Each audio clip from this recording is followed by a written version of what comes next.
नमः शिवाय। नमस्कार दोस्तों, स्वागत है आप सभी का आपके अपने YouTube चैनल खुशहाल ज़िंदगी में। दोस्तों, आज की वीडियो में बात करेंगे मनोकामनाओं की पूर्ति के लिए सबसे सुंदर उपाय के बारे में, जो कि रामबाण उपाय है। बात करेंगे सुंदर कांड की। सुंदर कांड का पाठ सभी मनोकामनाओं को पूर्ण करने वाला माना गया है। किसी भी प्रकार की परेशानी या संकट हो, सुंदर कांड के पाठ को करने से संकट तुरंत ही दूर हो जाते हैं। सुंदर कांड के पाठ से भूत पिशाच, यमराज, शनि, राहु, केतु, ग्रह, नक्षत्र सभी का भय दूर हो जाता है। सुंदरकांड के जो चमत्कारी अनगिनत फायदे हैं, इसका वर्णन नहीं किया जा सकता। सुंदरकांड पाठ से एक नहीं बल्कि अनेक सैकड़ों समस्याओं का समाधान तुरंत मिलने लगता है। जीवन में किसी भी प्रकार की समस्या उत्पन्न होती है तो आप संकल्प लेकर लगातार सुंदरकांड का पाठ करना आरंभ कर दें। आप निश्चित तौर पर लिख लीजिए कि आपकी समस्याएं अवश्य समाप्त होंगी। तो आज के वीडियो में हम बात करेंगे कि सुंदर कांड का पाठ आपको किस प्रकार से करना चाहिए। मनोकामनाओं की पूर्ति के लिए आपको सुंदर कांड का पाठ किस दिन से आरंभ करना चाहिए तथा कितने दिन पढ़ना चाहिए। पाठ करने की क्या विधि है। पाठ करने से पहले तथा पाठ करने के बाद आपको किन बातों का ध्यान रखना चाहिए। महर्षि वाल्मीकि द्वारा रचित रामायण पर आधारित तुलसीकृत महाकाव्य रामचरितमानस का पंचम सोपान है सुंदरकांड। सुंदरकांड में रामदूत पवन पुत्र हनुमान का यशोगान किया गया है। सुंदरकांड का पाठ जब भी आप आरंभ करें तो मंगलवार या शनिवार से करें। वैसे तो किसी भी दिन किया जा सकता है, लेकिन क्योंकि मंगलवार और शनिवार का दिन मुख्य रूप से बजरंग बली को समर्पित है, इसीलिए मंगलवार या शनिवार के दिन से सुंदरकांड का पाठ आरंभ करना चाहिए। आज हम बात करेंगे मनोकामनाओं की पूर्ति के लिए। यदि किसी भी प्रकार की समस्या जीवन में चल रही है तो इनके निवारण के लिए सुंदरकांड का पाठ आपको किस प्रकार से करना चाहिए। तो सबसे पहले तो दिन निश्चित कर लें। आप मंगलवार या शनिवार से पाठ आरंभ करेंगे और लगातार पाठ करना है। कितने दिनों तक करना है यह भी आगे बताऊंगी। सबसे पहले सुन लीजिए कि जब आप सुंदरकांड का पाठ करेंगे तो इस दौरान आपको ब्रह्मचर्य का पालन करना है। भोजन जो है वह शुद्ध सात्विक भोजन लेंगे। साथ ही आप किसी के अनिष्ट के लिए यह आप अनुष्ठान नहीं करेंगे। आपको केवल अपने समस्या के समाधान के लिए ही भगवान से प्रार्थना करना है, यानी कि अपने हित के लिए, किसी के अहित के लिए सुंदरकांड का पाठ नहीं करना है। मन में किसी के प्रति द्वेष रखकर यह पाठ आपको नहीं करना है। तो ब्रह्मचर्य का पालन करेंगे। दूसरा, शुद्ध सात्विक भोजन। तीसरा, मन की शुद्धता बना के रखें। अब अगली बात, सबसे पहले जब आप सुंदरकांड का पाठ करेंगे तो सबसे पहले एक लकड़ी की चौकी बिछा लें। इस पर आप लाल रंग का वस्त्र बिछा। इसके बाद राम दरबार की फोटो लगा लें और साथ में हनुमान जी को आसन दें। आसन कैसे देंगे? थोड़ा सा पुष्प लेकर उसी चौकी पर जहाँ पर आपने फोटो स्थापित किया है वहाँ पर हनुमान जी का ध्यान करते हुए हनुमान जी को आप प्रार्थना करें कि हे हनुमत लाल, आप यहाँ पधारिए और आसन ग्रहण कीजिए। इस प्रकार से प्रार्थना करके आसन लगा देना है पुष्प बिछाकर।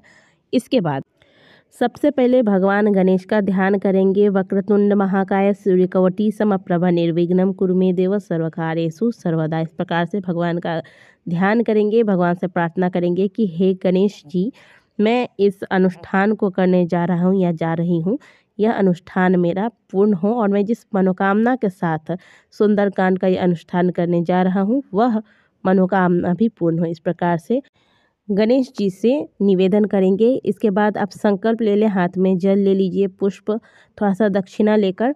इसके बाद सुंदरकांड का पाठ आप किस मनोकामना के साथ कर रहे हैं उस मनोकामना को कहते हुए संकल्प ले लीजिएगा। संकल्प के दौरान अपना नाम और गोत्र भी बोला जाता है। नाम गोत्र बोलकर संकल्प ले लें।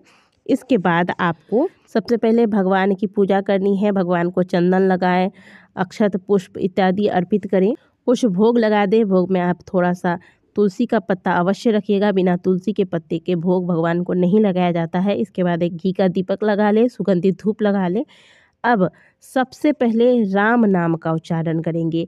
राम राम जय राजा राम, राम राम जय सीता राम। इस प्रकार से जितनी बार हो सकता है आप 9 बार 7 बार इस प्रकार से राम भगवान का नाम ले लें या थोड़ी देर भगवान के नाम का कीर्तन करें। इसके बाद सुंदरकांड के पाठ को आरंभ करते हैं। सुंदरकांड के पाठ को जब आप करते हैं तो स्पष्ट उच्चारण में एक एक शब्द आपको बोलना है और उच्च स्वर में यह पाठ किया जाता है। पाठ करने में लगभग 2 से 3 घंटा लग जाता है। यह आपके पाठ करने की गति पर भी निर्भर करता है कि आप कितनी जल्दी पाठ करते हैं।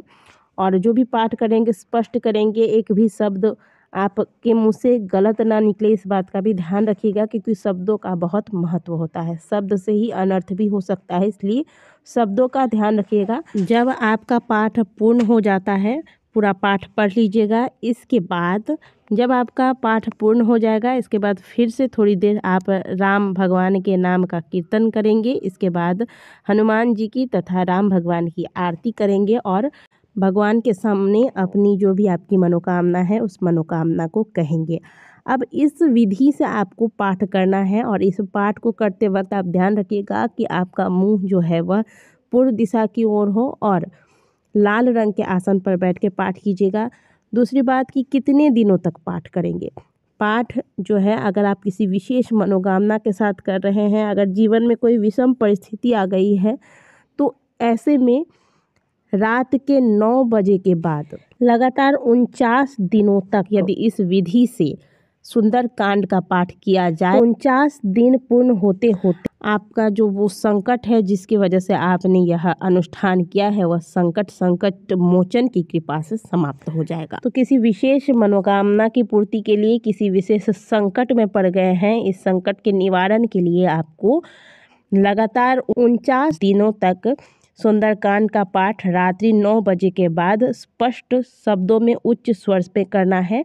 और पूजा विधि जो मैंने आपको बताई है, इसी विधि से पूजन करना है। इसके अलावा यदि आप नॉर्मली सुंदरकांड का पाठ करना चाहते हैं भगवान की भक्ति की खातिर, तो ऐसे में आप प्रत्येक मंगलवार को ब्रह्म मुहूर्त में साप्ताहिक सुंदरकांड का पाठ कर सकते हैं। हनुमान जी की भक्ति करने और नियमित सुंदरकांड के पाठ को करने से व्यक्ति जीवन में हर क्षेत्र में सफलता प्राप्त करता है। साप्ताहिक पाठ करने से ग्रह क्लेश दूर होते हैं, परिवार में खुशियां आती है तथा रोगों से छुटकारा मिलता है, भय समाप्त होता है, आत्मविश्वास बढ़ता है। इसलिए सुंदरकांड का पाठ हम सभी को अवश्य ही करना चाहिए। तो दोस्तों, आज के वीडियो में हमने आपके साथ सुंदरकांड के पाठ की विधि शेयर की है। वीडियो अगर आपको अच्छी लगी हो तो वीडियो को लाइक ज़रूर कीजिएगा और कमेंट बॉक्स में जय श्री राम अवश्य लिखिएगा। मिलते हैं आपसे अगली वीडियो में, तब तक के लिए ओम नमः शिवाय, हर हर महादेव।